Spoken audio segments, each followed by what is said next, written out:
Hello friends, welcome back to Z square classes. रखे आपको सबसे आगे। दोस्तों, जैसा कि आप लोगों को पता है कि मैंने पिछली वीडियो में आप लोगों को मॉडर्न हिस्ट्री का एक टॉपिक यूरोपीय कंपनियों का भारत आगमन याद करने के लिए दिया था और उम्मीद है कि आपने बहुत अच्छे से इसको याद किया होगा। दोस्तों, आप में से जो भी स्टूडेंट्स हमारे चैनल पर नए हैं उन्हें बता दूं कि ये हमारी एआरओ मेकिंग सीरीज चल रही है। आपको एआरओ बना के ही छोड़ूंगा मैं, और एआरओ मेकिंग सीरीज का ये पहला वीडियो है। और इस सीरीज को फॉलो करते हुए जो भी स्टूडेंट फाइनल टेस्ट में फर्स्ट विनर होगा उसे प्राइज के तौर पे कुछ पैसे मिलेंगे। और यदि आपको इस सीरीज से रिलेटेड कंप्लीट डिटेल चाहिए तो डिस्क्रिप्शन में मैं उस वीडियो का लिंक दे दूंगा। वीडियो ख़त्म होने के बाद आप लोग उस वीडियो को देख सकते हैं। तो चलिए आज का टेस्ट शुरू करते हैं। आप लोग अच्छे से ईमानदारी पूर्वक इस टेस्ट को दीजिएगा और ऐसा सोचिएगा कि हम रियल एग्ज़ाम में ही बैठे हैं। अगर आप लोग ये सोच के टेस्ट को देंगे और अच्छे से प्रिपेयर करेंगे तभी इस सीरीज़ का कोई फ़ायदा है, नहीं तो आप लोगों को कोई फ़ायदा नहीं होने वाला। मैं ये अपने मन में सोच रहा हूँ कि आप लोग बिल्कुल ईमानदारी से जो भी मैं टॉपिक दे रहा हूँ वो अच्छे से आप लोग तैयार कर रहे हो और तभी इस टेस्ट को दे रहे हो, ठीक है ना। तो ऐसा ही आप लोग करिए, तभी इस सीरीज़ का आप लोगों को फ़ायदा होगा, ठीक है। अगर आपने हमारा चैनल सब्सक्राइब नहीं किया तो सब्सक्राइब करके बेल आइकन जरूर प्रेस करें। इलाहाबाद हाई कोर्ट से रिलेटेड पल पल की अपडेट सबसे पहले पाने के लिए। तो चलिए आज का वीडियो शुरू करते हैं और आप लोग बिल्कुल ईमानदारी से टेस्ट दीजिएगा। मुझे सब कुछ दिखाई दे रहा है, ठीक है ना। तो चलिए शुरू करते हैं। बढ़ते हैं अपने पहले क्वेश्चन की तरफ। 1651 में मुगलों द्वारा बंगाल में ऐसा कौन सा स्थान था जहां पर ईस्ट इंडिया कंपनी को व्यापार करने और फैक्ट्री बनाने की अनुमति दी गई थी। तो 5 सेकंड का टाइम है, आप लोग बताइए जल्दी से।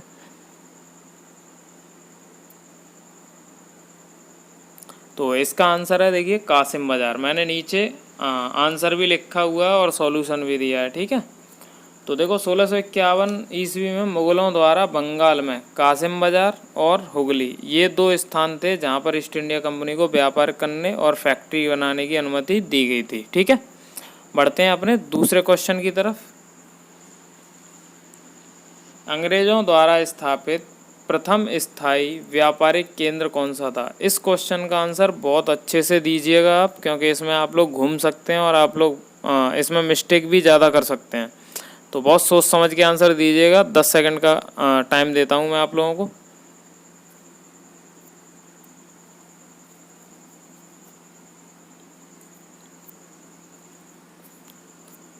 तो इसका आंसर है, देखिए, सूरत, ठीक है। तो 1613 ईस्वी में जहांगीर ने अंग्रेजों को सूरत में स्थायी कारखाना, ध्यान रखना स्थायी, अगर अस्थाई की बात करी जाए तो वो 1611 में मसूलीपट्टनम में ही खोल लिया गया था, ठीक है ना। तो 1613 ईस्वी में स्थायी कारखाना था, ठीक। और मसूलीपट्टनम में बात करी जाए तो वो खोला तो पहले था लेकिन अस्थाई था। तो हमारे क्वेश्चन में पूछा गया है स्थाई, तो स्थाई का मतलब सूरत में, ठीक। आगे बढ़ते हैं नेक्स्ट क्वेश्चन की तरफ। फ्रेंच ईस्ट इंडिया कंपनी का गठन कब हुआ था। 5 सेकंड का टाइम।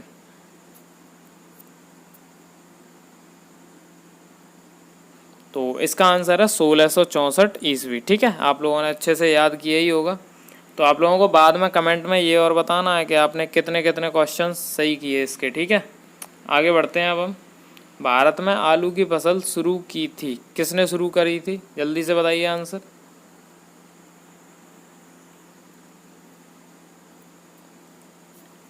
तो इसका आंसर है, देखो, पुर्तगालियों ने। तो इसको थोड़ा सा ट्रिक से भी याद कर सकते हो कि कहते हैं ना कि तेरे गाल आलू की तरह फूल गए। तो आलू गाल, ठीक, पुर्तगाली, गाल से गाली, गाली पुर्तगाली, ठीक है। आगे बढ़ते हैं अब हम। पुर्तगालियों ने भारत में प्रथम दुर्ग का निर्माण किस स्थान पर किया था। सोच समझ के आंसर दीजिएगा। 10 सेकंड का टाइम है आप लोगों के पास।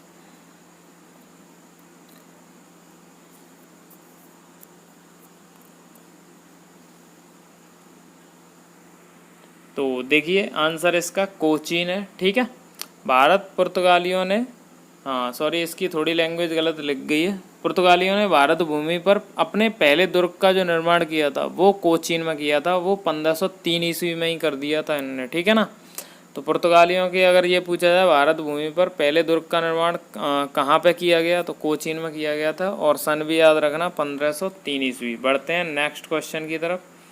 अंग्रेजों ने निम्नलिखित स्थानों पर जिस क्रम में, मतलब किस टाइम के अकॉर्डिंग उन्होंने व्यापारिक केंद्र स्थापित किए थे, उनका सही कालक्रम मतलब समय के अनुरूप आरोही क्रम में दर्शाना है। सबसे पहले कहाँ पे उन्होंने व्यापारिक केंद्र स्थापित किया, उसके बाद कहाँ पे किया, तो सबसे पहले देखिए कहाँ पे किया वो पहले आप लोगों को टाइम देता हूँ मैं 10 सेकंड का। आप लोग आंसर बताइए पहले कमेंट करके, ठीक है।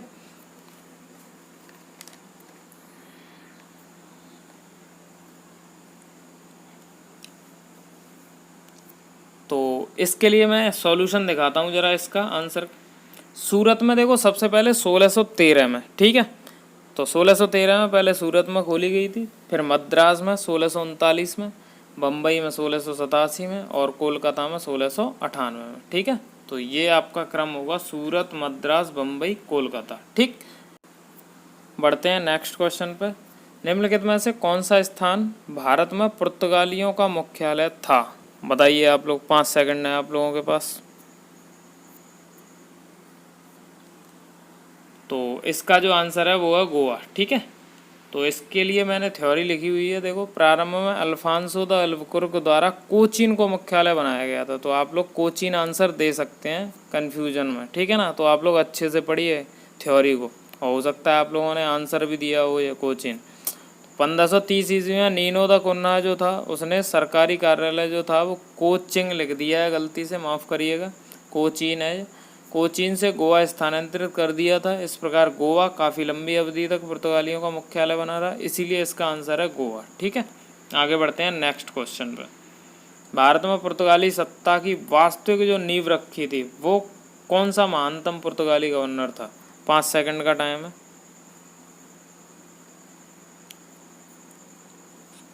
तो वो था देखिए अल्बुकर्क, ठीक है। अब इसके लिए भी मैंने थोड़ी सी थ्योरी लिखी है। भारत में पुर्तगाली शक्ति का जो वास्तविक संस्थापक है वो अल्बुकर्क को माना जाता है, जो कि 1509 से 1515 ईस्वी तक था। इसने भारत में प्रादेशिक शक्ति के रूप में पुर्तगाली राज्य की स्थापना की थी, ठीक है। बढ़ते हैं अपने नेक्स्ट क्वेश्चन पे। और आप लोग ज़्यादा से ज़्यादा इस वीडियो को शेयर करें और लाइक ज़रूर करें, और चैनल सब्सक्राइब नहीं किया तो सब्सक्राइब करके बेल आइकन ज़रूर प्रेस करें। बढ़ते हैं आगे।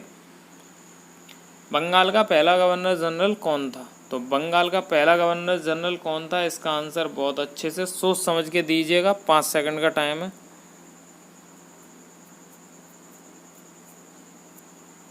तो बंगाल के जो पहले गवर्नर जनरल थे वो थे आपके वॉरेन हेस्टिंग्स, ठीक है। तो बंगाल के प्रथम गवर्नर जनरल जो वॉरेन हेस्टिंग्स थे, ये 1773 से 1785 ईस्वी तक गवर्नर जनरल के पद पे रहे थे, ठीक है। बढ़ते हैं नेक्स्ट क्वेश्चन की तरफ। अब है, निम्न में से कौन सा भारत आने वाला पहला अंग्रेजी जहाज है? बताइए, 5 सेकंड का टाइम है आप लोगों के पास। तो इसका आंसर है रेड ड्रैगन। तो इसके लिए भी मैंने थ्योरी लिखी है, उसको आप लोग ज़रूर पढ़ें। कैप्टन हॉकिंस के नेतृत्व में हेक्टर नामक पहला अंग्रेजी जहाज 1608 ईस्वी में सूरत के बंदरगाह पर आकर रुका था। यानी कैप्टन हॉकिंस लेकर के आया था हेक्टर नामक पहला अंग्रेजी जहाज, लेकिन ऑप्शन में तो हेक्टर है ही नहीं। तो हॉकिंस वो पहला अंग्रेजी व्यक्ति था जिसने समुद्री मार्ग से भारत की भूमि पर कदम रखा था, ठीक है। दिए गए विकल्पों में हेक्टर नहीं है, इसलिए रेड ड्रैगन जो था वो भी उसी जहाजी बेड़े में शामिल था जिसमें कि हेक्टर था। तो ऑप्शन के अनुसार अगर देखा जाए तो रेड ड्रैगन उसका आंसर हो जाएगा, ठीक है। तो आज का वीडियो हमारा यहीं पे समाप्त होता है, और कल भी आप लोगों को सेम टॉपिक और अच्छे से तैयार करके आना है, क्योंकि इससे रिलेटेड बहुत खतरनाक क्वेश्चन मैं आप लोगों को देने वाला हूँ। और अगर आपने ये खतरनाक क्वेश्चंस को सॉल्व कर लिया तो समझ लीजिए फिर आप लोगों को किसी भी एग्ज़ाम में कोई दिक्कत नहीं आएगी इस टॉपिक से रिलेटेड। अगर इस टॉपिक से रिलेटेड कोई भी क्वेश्चन आएगा आप लोग ईजिली पिक आउट कर पाओगे, ईजिली सॉल्व कर पाओगे, ठीक है ना। तो एक बार ऐसी तैयारी कर लो कि कोई भी एग्ज़ाम आए तो बस आप लोग अच्छे से उसको फाइट कर सकें, ठीक है। तो इसी तरह के बेहतरीन वीडियो इस YouTube चैनल पे हमारे पे मिलते रहते हैं। तो अगर आपने हमारा चैनल सब्सक्राइब नहीं किया तो सब्सक्राइब ज़रूर कर लें, और बेल आइकन भी ज़रूर प्रेस कर लें, ताकि ऐसे ही यूजफुल वीडियो आप लोगों को समय समय पर मिलते रहें।